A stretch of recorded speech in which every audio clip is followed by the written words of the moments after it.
ठीक है, मत कीजिए।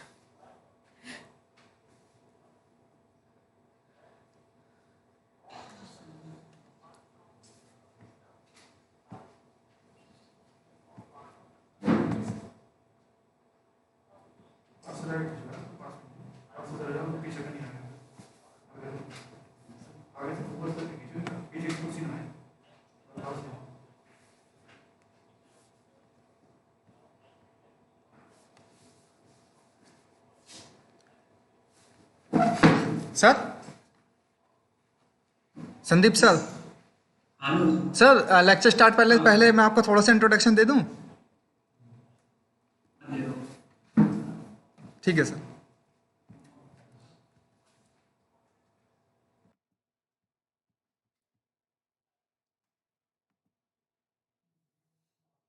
जैसा कि आप लोग देख पा रहे हैं, सर का ब्लर आ रहा है। सर,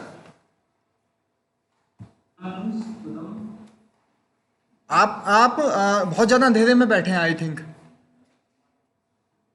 अच्छा, अब हाँ, नहीं अभी भी आप नहीं देख पा रहे हैं सही से।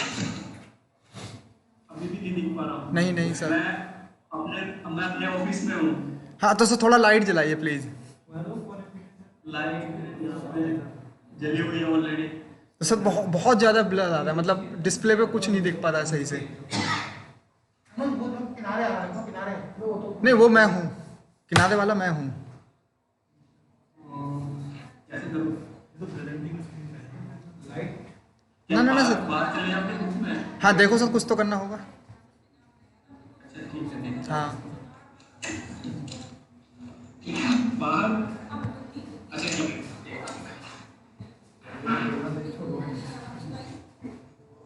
कैमरा वैमरा बंद तो नहीं होगा? ना ना ना, कैमरा बंद है। इस पर लैपटॉप पे तो थोड़ा बहुत दिख रहे हैं, उधर बिल्कुल नहीं दिख पा रहे। हाँ, अब थोड़ा सा दिखने लगे हैं सर। अब वो ऑफिस में ऐसे ही आ रहा है अंदर। लाइट, ये वाली लाइट है ना, इतना अच्छा ना पाता इनसे। अब थोड़ा सा साफ दिख रहे हैं सर आप, थोड़ा सा, ज़्यादा नहीं दिख रहे हैं। अभी अभी और भी साफ दिखाई देगा। मैं हाँ धूप में हाँ जा हाँ। अच्छा, रहा हूँ अपने ऑफिस से बाहर। ठीक है सर, ठीक है।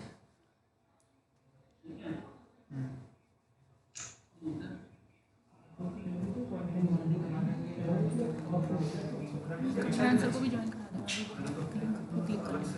वो लिंक मैंने भेजा है आपको। हाँ, वो बस मैंने बस बस, ठीक।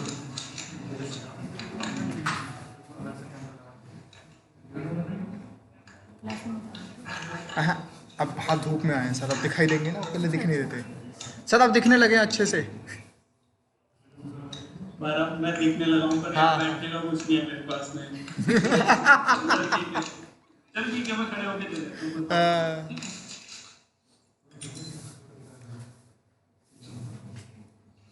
सर मैं पहले आपको थोड़ा सा इंट्रोडक्शन दे दूं, ठीक है सर। जय।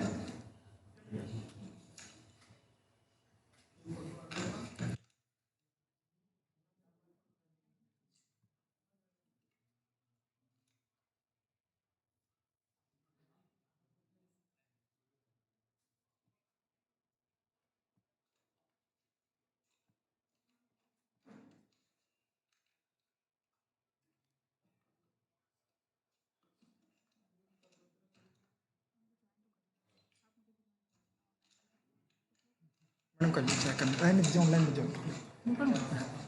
हमिंग हो गई।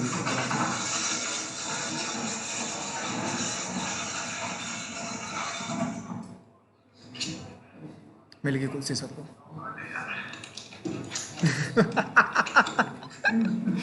सर अब ओरिजिनल फिजिसिस्ट लग रहे हैं। ठीक है सर। जैसा कि आप लोग सभी अपनी स्क्रीन पे देख पा रहे हैं, सर का पूरा नाम डॉक्टर संदीप पुंदीर है। और सर इस समय पे वर्तमान में लखनऊ विश्वविद्यालय में असिस्टेंट प्रोफेसर है फिजिक्स डिपार्टमेंट में। और ओवरऑल मिला के सर के पास लगभग 1 दर्जन ऑलमोस्ट इंटरनेशनल रिसर्च पेपर्स हैं सर के पास में। और सर ने राष्ट्रीय भौतिकी प्रयोगशाला, जो कि भारत के अंदर सबसे बड़ी फिजिक्स की लेबोरेटरी है, में 2015 में आपका पीएचडी कंप्लीट की है। और उसके बाद में सर पोस्ट डॉक के लिए भी, और वर्तमान में सर प्रोफेसर्स हैं लखनऊ विश्वविद्यालय में, और सर का हम हार्दिक स्वागत करते हैं अपने एक दिन के लेक्चर के लिए। सर का बहुत बहुत धन्यवाद। संदीप सर, अब आप शुरू कर सकते हैं। थैंक यू अनुज भाई।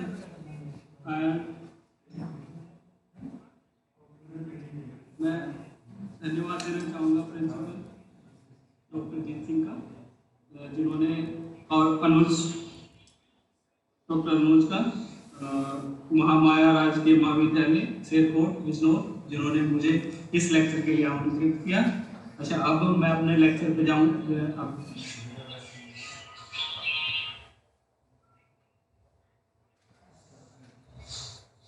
अब मैं अपने लेक्चर पे जाना चाहूँगा। देखिए, लेक्चर है a journey with sir James Clerk Maxwell. ठीक है, तो इसमें हम जेम्स क्लार्क मैक्सवेल ने जो काम फिजिक्स में किया, फिजिक्स के क्षेत्र में किया है। अनुज, हिंदी ठीक है, English? Sir Hindi is much more better. ठीक है। जेम्स क्लार्क मैक्सवेल ने फिजिक्स के क्षेत्र में जो काम किया है, मैं उस पर थोड़ा सा एक प्रकाश डालना चाहूँगा। सर जेम्स क्लार्क मैक्सवेल, ठीक है, यहाँ पे जेम्स क्लार्क मैक्सवेल ने सबसे पहले तो प्रोबेबिलिटी का कंसेप्ट इंट्रोड्यूस कराया था फिजिक्स के लिए। और वो कंसेप्ट जो इन्होंने इंट्रोड्यूस कराया था, जब ये अपना काइनेटिक थ्योरी, ये फाउंडर है काइनेटिक थ्योरी ऑफ गैसेस की, जब ये अपना kinetic theory of gas concept को एक्सप्लेन कर रहे थे, तो उस टाइम इन्होंने एक कंसेप्ट दिया था प्रोबेबिलिटी का। तो वो प्रोबेबिलिटी का कंसेप्ट बाद में क्वांटम मैकेनिक्स और स्टैटिस्टिकल मैकेनिक्स दोनों में यूज हुआ है। ठीक है, इवन ये मैथमेटिशियन और फिजिसिस्ट दोनों थे, तो पूरी फिजिक्स में, पूरे मैथमेटिक्स में जो भी आप प्रोबेबिलिटी का कंसेप्ट पढ़ते हैं, वो सर जेम्स क्लार्क मैक्सवेल की ही देन है। ठीक है, तो इसी में एक है कि statistical laws can reflect how things really are. Actual में जो प्रोबेबिलिटी है या स्टैटिस्टिकल मैकेनिक्स या स्टैटिस्टिक्स है, वो हमको एक बात प्रोवाइड कराती है कि एक्चुअल में जो रियलिटी में थिंग्स कैसे है, मतलब साइंस कैसे बिहेव करती है। ठीक है, तो जैसा आपको पता होगा कि sir James Clerk Maxwell Scotland के थे। एडिनबर्ग में 13 जून 1831 में इनका जन्म हुआ था।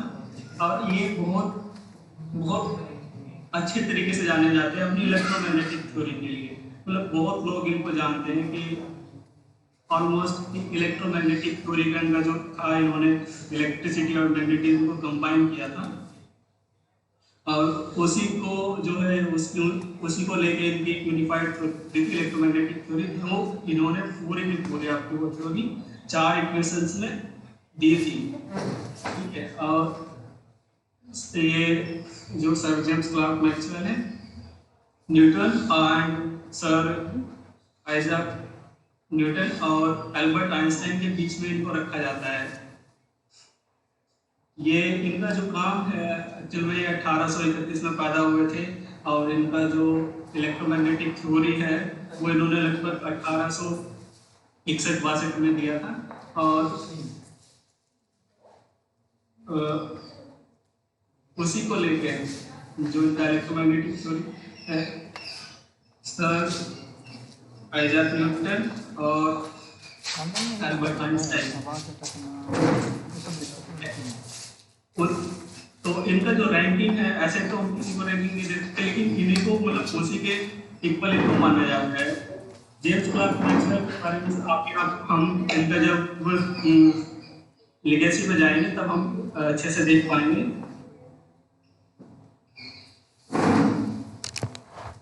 तो एकेडमिक बैकग्राउंड है इनका, स्कॉटलैंड में पैदा हुए थे, वहीं से इन्होंने जो है अपना स्कॉटलैंड जो इंग्लैंड का पार्ट है, यूनाइटेड किंगडम का पार्ट है, तो वहीं से इनकी स्कूलिंग वगैरह हुई थी। लेकिन जो मोस्ट इम्पोर्टेंट है कि इन्होंने केवल जब 14 साल इन्होंने अपना पहला साइंटिफिक पेपर पब्लिश कराया था, और लगभग 2 साल बाद इनके 2 और रिसर्च पेपर आए थे। जैसे आप लोगों को पता होगा कि जब हम आप लोगों ने यूट्यूब पे कुछ वीडियो भी देखते होंगे, तो हम इसको मैच करने की कोशिश करते हैं, उसमें एक और 2 पिन की हेल्प को ट्रेस कर सकते हैं।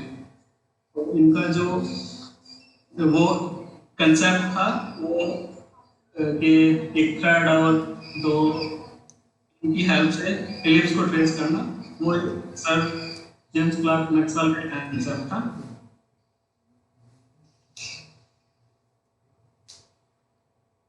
और ये जो है यूनिवर्सिटी कॉलेज में लगभग 25 साल की उम्र में इनको हेडशिप मिल गई थी। ठीक है, बहुत बड़ी बात थी उस टाइम पे। और लास्ट में जो है कैथरीन मैरी डिवॉर्स से शादी हुई 1858 में। तो इसकी साइंटिफिक लीगेसी की बात करते हैं। सबसे पहले तो इन्होंने सैटर्न रिंग होती है ना, सैटर्न रिंग को एक्सप्लेन किया था। एक्चुअल प्रॉब्लम क्या थी, जो सैटर्न रिंग है वो स्टेबल कैसे है। ठीक है, तो उसको इन्होंने एक्सप्लेन किया था कि सैटर्न रिंग जो है आपके पास वो पार्टिकल्स से मिलकर बनी हुई है। ठीक है, अगले कुछ लोग समझते थे कि that is a solid part and लोग समझते थे कि वो एक जो लिक्विड पार्ट है। ठीक है, तो प्रॉब्लम थी कि अगर वो ऐसा है सॉलिड पार्ट है लिक्विड पार्ट है तो सैटर्न के साथ में कैसे मूव करती है, स्टेबल कैसे है। तो उसी को इन्होंने एक्सप्लेन किया था। लगभग इन्होंने 2 साल तक उस पर काम किया। उसके लिए इसको एक प्राइज भी मिला था, जिसको एडम प्राइज इनको मिला था। सेकंड है इनका इलेक्ट्रोमैग्नेटिज्म। आपको जैसा कि आपको बताया था कि मैक्सवेल का जो इलेक्ट्रिसिटी और मैग्नेटिज्म कंबाइन करने के लिए दिया गया 4 इक्वेशंस था, वो जैसे एक मील का चलता रहेगा वो था। ठीक है, उसकी पूरी की जो आपका इलेक्ट्रिसिटी एंड मैग्नेटिज्म इलेक्ट्रोडायनामिक है, इलेक्ट्रोमैग्नेटिक थ्योरी है, उसको कंबाइन कर दिया था। ठीक है, अच्छा उसी से हमको पता लगता है इलेक्ट्रोमैग्नेटिक और इलेक्ट्रिक फील्ड और मैग्नेटिक फील्ड दोनों का कॉम्बिनेशन है, जिसको इलेक्ट्रोमैग्नेटिक थ्योरी बोलते हैं। अब लास्ट में फिर ये सब डेवलप हुए तो जनरलाइज किया गया, लेकिन उस टाइम पे इन्होंने इलेक्ट्रोमैग्नेटिक रेडिएशन के लिए अपना जो कल की 40 वगैरह ये सब, ठीक है, क्योंकि पूरी जो आज के टाइम की फिजिक्स है, ठीक है, ये 19th सेंचुरी में हुए थे, तो पूरी की पूरी जो 20th सेंचुरी की फिजिक्स है और ये एंड मैथमेटिक्स को डिवोटेड है sir James Clerk Maxwell. Electromagnetism के लिए जो इलेक्ट्रोमैग्नेटिक रेडिएशन है उसका एक्सप्लेनेशन, उसका नेचर और एनर्जी एक्सपोर्ट करता है। कम्युनिकेशन में हम सारा का सारा इलेक्ट्रोमैग्नेटिक थ्योरी यूज करते हैं। इवन अगर हमको गैलेक्सीज वगैरह या किसी को स्टडी करना तो मतलब जहाँ भी आपका इलेक्ट्रोमैग्नेटिक रेडिएशन है वहाँ हम इलेक्ट्रोमैग्नेटिक थ्योरी यूज करते हैं। और आप लोगों को पता होगा कि जो इलेक्ट्रोमैग्नेटिक रेडिएशन है तो एक लाइन बोली जाती है कि we are filled with electromagnetic radiation, मतलब हर एक बॉडी, ठीक है, अपने टेम्परेचर की काइनेटिक रेडिएशन एमिट करती है, इसको हम इलेक्ट्रोमैग्नेटिक रेडिएशन बोलते हैं। जैसे सनलाइट हो गया, ठीक है, आप बल्ब है या फिर आप कहीं आग जलाते हैं तो वो जो रेडिएशन निकलता है, जो आग जो रोशनी है वही एनर्जी की फॉर्म है, ठीक, वही इलेक्ट्रोमैग्नेटिक रेडिएशन है। तो अगर एक तरीके से देखा जाए तो पूरे ब्रह्मांड में, ठीक है, जो मैकेनिक्स जो फिजिक्स अप्लाई होती है इलेक्ट्रोमैग्नेटिक के लिए वो इलेक्ट्रोमैग्नेटिक जो मैक्सवेल ने दिया था अपने इलेक्ट्रोमैग्नेटिक इक्वेशन।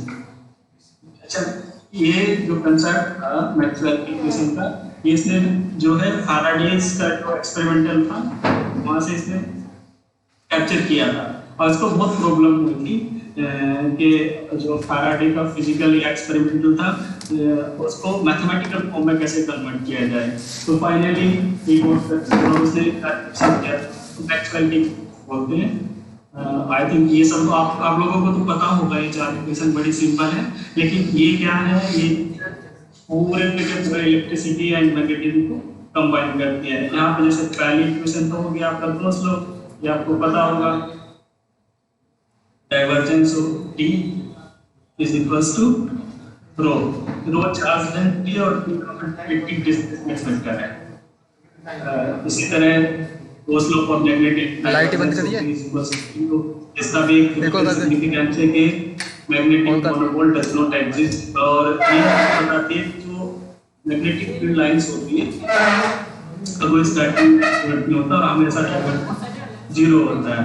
तो थर्ड इक्वेशन जो है ये कहता है कि इलेक्ट्रिक फील्ड अगर है आपका मूविंग कंडीशन में तो एक डेफिनेटली मैग्नेटिक फील्ड प्रोड्यूस करेगा, और मैग्नेटिक फील्ड अगर आपके साथ में चेंज हो रहा है तो डेफिनेटली इलेक्ट्रिक फील्ड प्रोड्यूस करेगा। यानी कि दोनों के दोनों एक दूसरे के बिना नहीं रह सकते, काउंटर पार्ट है एक दूसरे का।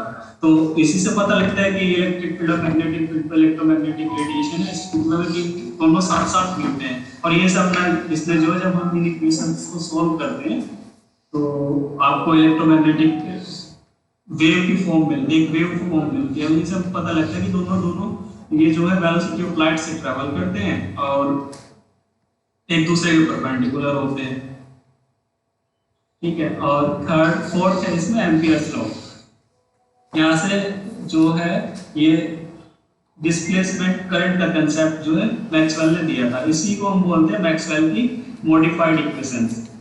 ठीक है, हालांकि चारों के चारों मैक्सवेल की इक्वेशंस है, लेकिन एक तरीके से बोला जाए तो ये उधार इक्वेशंस है, बस उसने कंबाइन किया है इसको, पूरी इलेक्ट्रिसिटी एंड मैग्नेटिज्म को चार इक्वेशन की फॉर्म में कंबाइन किया गया। अच्छा, दूसरा इसका है थर्ड पार्ट है इसका काइनेटिक थ्योरी ऑफ गैसेस। तो जैसे आपको पता होगा कि फर्स्ट लॉ है थर्मोडायनामिक्स का, सेकंड लॉ है थर्मोडायनामिक्स का। तो इस फील्ड में भी जेम्स क्लार्क मैक्सवेल ने बहुत काम किया है। Even he was the founder of kinetic theory of gases. अब काइनेटिक थ्योरी तो आप लोगों को पता ही होगा कि काइनेटिक थ्योरी में ये है कि gaseous particles are made from small particles that are in random motion। Gas जो होती है छोटे छोटे पार्टिकल से मिलकर बनी होती है, जो कि हमेशा रैंडम मोशन में होते हैं, मतलब हमेशा मूव करते रहते हैं। ठीक है, अच्छा अब तब से अभी तो ये बहुत सिंपल लग रहा होगा आपको कि बस ये बता दें कि गैसेस काइनेटिक थ्योरी में कि gases are made of small particles, लेकिन उस टाइम पे जो पार्टिकल्स की हम कल्पना ही नहीं कर पाते थे। तो पहला जो काइनेटिक थ्योरी से को लेके वो था कंसेप्ट के बस काइनेटिक थ्योरी नथिंग, सब माइक्रोस्कोपिक लेवल पे उसको डिफाइन करने की कोशिश करते थे। जैसे टेम्परेचर हो गया, प्रेशर हो गया, एंट्रोपी हो गई, इंटरनल एनर्जी हो गई, सब उसको माइक्रोस्कोपिक लेवल पे जो है एक्सप्लेन करने की कोशिश करते थे। लेकिन जब से काइनेटिक थ्योरी जो है इंट्रोड्यूस कराई थी, उसके बाद से ही माना गया कि काइनेटिक थ्योरी ही है एक्चुअल में जो किसी भी थर्मोडायनामिक सिस्टम या किसी भी सिस्टम को माइक्रोस्कोपिक लेवल पे डिफाइन करती है। एक्चुअली अगर आप एंट्रोपी की आप बात करते हैं, आपने एंट्रोपी पढ़ा होगा, एंट्रोपी आपने, तो आपको एंट्रोपी का बस ये एक डेफिनेशन दिया गया होगा कि entropy is a measure of randomness. तो ये एक माइक्रोस्कोपिक लेवल पे एंट्रोपी की डेफिनेशन है जो कुछ नहीं बताती। लेकिन बाद में मैक्सवेल के बाद में इसमें लुडविग बोल्ट्जमैन जो थे, उन्होंने अपना एक इक्वेशन दिया था S बराबर KLN ओमेगा। वहाँ पे ओमेगा है नंबर ऑफ माइक्रोस्टेट्स और वही S है एंट्रोपी, और ये इक्वेशन ही डिफाइन करती थी कि एक्चुअल में एंट्रोपी क्या है। तो इस इक्वेशन से अगर हम देखें तो हम बताएंगे कि entropy is something which is related to number of microstates. अब यहाँ से हम जैसे बात करते हैं, स्टार्टिंग में जब उसने सर जेम्स क्लार्क मैक्सवेल ने अपनी काइनेटिक थ्योरी ऑफ गैसेस के लिए जो कंसेप्ट दिया था, एक्चुअल में वो कंसेप्ट था प्रोबेबिलिटी का, और उसी की हेल्प से उन्होंने जो उनका बहुत फेमस डिस्ट्रीब्यूशन है वेलोसिटी डिस्ट्रीब्यूशन, मैक्सवेल बोल्ट्जमैन का वेलोसिटी डिस्ट्रीब्यूशन, वो एक्चुअली एक्सप्लेन किया था। तो ये क्या था कि स्टार्टिंग में जब उन्होंने कहा था कि इनसे पहले ही जब स्टार्टिंग में लगभग 1738 के आसपास एक साइंटिस्ट थे, उन्होंने जो है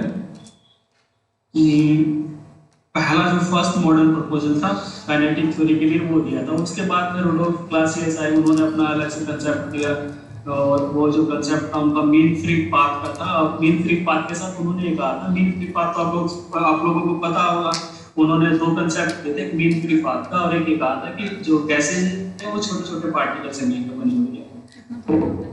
और साथ में ये भी कहा था कि सभी के सभी जो गैसेज पार्टिकल है सेम वेलोसिटी से ट्रैवल करते हैं। तो ये 1857 के आसपास का जो है उनका दिया हुआ है। उसके बाद में सर जेम्स क्लार्क मैक्सवेल ने इसी कंसेप्ट को कैप्चर किया था और उन्होंने कहा था कि गैस के अंदर जो वेलोसिटी का डिस्ट्रीब्यूशन है वो यूनिफॉर्म नहीं है, बल्कि वो जो गैसेस पार्टिकल वो जीरो से लेकर बड़ी हाई स्पीड तक जो है ट्रेवल करते हैं और वो कोलिजन भी करते हैं। और उसी कोलिजन को लेकर उन्होंने कहा कि अब हम इसका जो डिस्ट्रीब्यूशन है वो स्टैटिस्टिकल डिस्ट्रीब्यूशन से हम स्टडी करेंगे और वो स्टैटिस्टिकल सेकंड दाएं तोड़ना करता है। ये देखो वो तो दिख गए मुझे, एक वो तो है ही लेकिन ना। यहाँ पर बहुत लार्ज नंबर ऑफ पार्टिकल्स थे तो उन्होंने उसको स्टैटिस्टिकली वो किया, स्टडी किया और स्टैटिस्टिकली स्टडी करने के दिन बुरे आ लिए रहे हैं। फर्स्ट ईयर वाला तो कोई भी चांस ना ऑफ इनके दिन बुरे आ रहे हैं। कंसेप्ट दिया ये अब था। इनकी वो पढ़ाई मैं का जो आपको पहले स्लाइड में बताया था कि उससे मुझे हमारे प्रोबेबिलिटी यहाँ का से जो ये भी कंसेप्ट है किताब दूंगी जो बच्चे वो आएंगे। आप जहाँ भी पढ़ते हैं मैथमेटिक्स हो, इनकी पढ़ाई फिजिक्स का हो, अंत क्वांटम मैकेनिक्स हो, क्लासिकल मैकेनिक्स हो, स्टैटिस्टिकल मैकेनिक्स हो, सारे के सारे प्रोबेबिलिटी का concept sir James Clerk Maxwell ने ही दिया था और वो एक्चुअल में रियलिटी में, ठीक है, रियली थिंग्स मैंने पढ़ने के लिए admission कैसे लिया। बिहेव करते हैं उसको स्टडी करने का एक तरीका है। तो इसके बाद में सब BA के बच्चे ये हमने बताया कि 14 इयर्स ओल्ड थे जब उन्होंने अपना पहला साइंटिफिक पेपर पब्लिश किया था। तो generalise series of oval curves कि हम एक इलिप्स या फिर हम एक हाइपरबोला कैसे जो है तो थर्ड ईयर वाले दो हैं, ट्रेस कर फर्स्ट ईयर सकते हैं वाला, बाय सेकंड ईयर यूजिंग वाला एक है, पिन ये वाला तो एंड मंग पाई थ्रेड। मैंने। तो सेकंड ईयर का ये तो बस खत्म। अच्छा, अब उन्होंने इसके अलावा जो काम किया था वो कलर फोटोग्राफी को लेके किया था। तो कलर फोटोग्राफी को लेके यहाँ पर फिगर में आप लोग देख भी पा रहे हो, ये उन्होंने ही जो है रेड, ग्रीन और ब्लू फिल्टर्स की हेल्प से फर्स्ट कलर फोटोग्राफ लिया था जो एक टाइटन रिबन था। इसके अलावा जो है एक उन्होंने ट्राइक्रोमेटिक प्रोसेस दिया था जो कलर विजन से रिलेटेड होता है। कलर विजन मतलब माइंड और आई का एक कॉम्बिनेशन एक प्रोसेस है। तो इसी को भी ये भी जो है ट्राइक्रोमेटिक प्रोसेस इसको भी इन्वेंट उन्होंने किया था। इसके अलावा और विस्कोसिटी ऑफ गैसेस और इसके लिए जो है उन्होंने एक लेक्चर भी दिया था टू रॉयल सोसाइटी इन 1866। अच्छा, उनकी एक बुक है 8 treatise on electricity and magnetism जो 1873 में पब्लिश हुई थी। ये ही एक्चुअल में जो उनकी बुक है पूरी इलेक्ट्रिसिटी एंड मैग्नेटिज्म को लेकर जितना भी उन्होंने काम किया है सब उसको इसी में ही पब्लिश कराया था। अच्छा, इसके अलावा वो लगभग 48 साल के उम्र में 5 नवंबर 1889 में एब्डोमिनल कैंसर की वजह से जो है इस दुनिया को अलविदा बोल दिया था, ईश्वर के पास चले गए थे। लेकिन उनका जो काम है जो एक्चुअल में 20वीं सेंचुरी में जितना हम फिजिक्स पढ़ते हैं, इवन अभी भी हम फिजिक्स पढ़ते हैं या जितना भी कम्युनिकेशन है, और आप ये मान के चलो कि जो हम भी आपके पास इलेक्ट्रोमैग्नेटिक रेडिएशन है वहाँ का मैनेजमेंट है। तो एक बार एक कॉन्फ्रेंस में एल्बर्ट आइंस्टाइन से जब किसी ने पूछा था कि आपने तो सब काम जो है सर आइजैक न्यूटन के कंधों पर खड़े होकर किया, तो उन्होंने कहा था नहीं, मेरा जो काम है मैंने वो अपना सारा का सारा काम सर जेम्स क्लार्क मैक्सवेल के कंधों पर खड़े होकर किया है। तो अभी जो इनका ओरिजिनल हाउस है वो म्यूजियम है और वहीं पे जो है वो जेम्स क्लार्क मैक्सवेल फाउंडेशन के फॉर्म में अभी एस्टेब्लिश है, काम कर रहा है। थैंक यू बच्चों सुनने के लिए।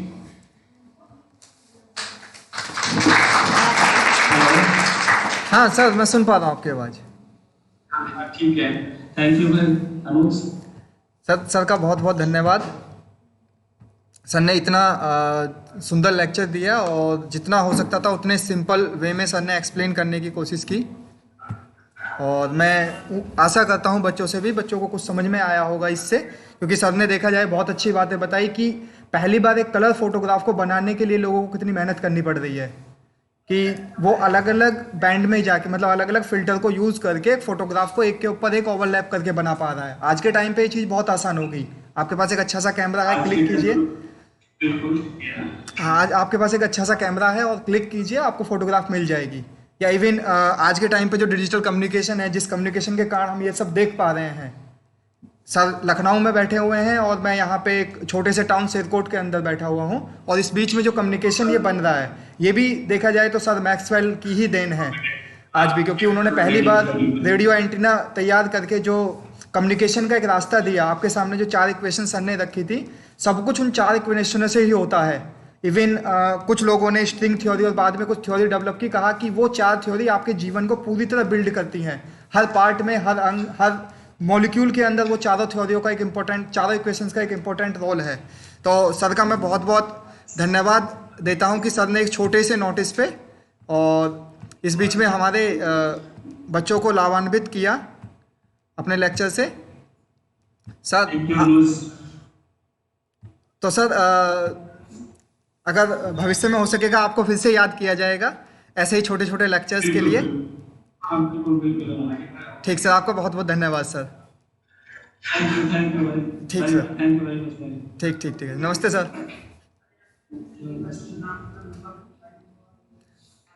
सर बंद कर सकते हैं आप प्रेजेंटेशन अब।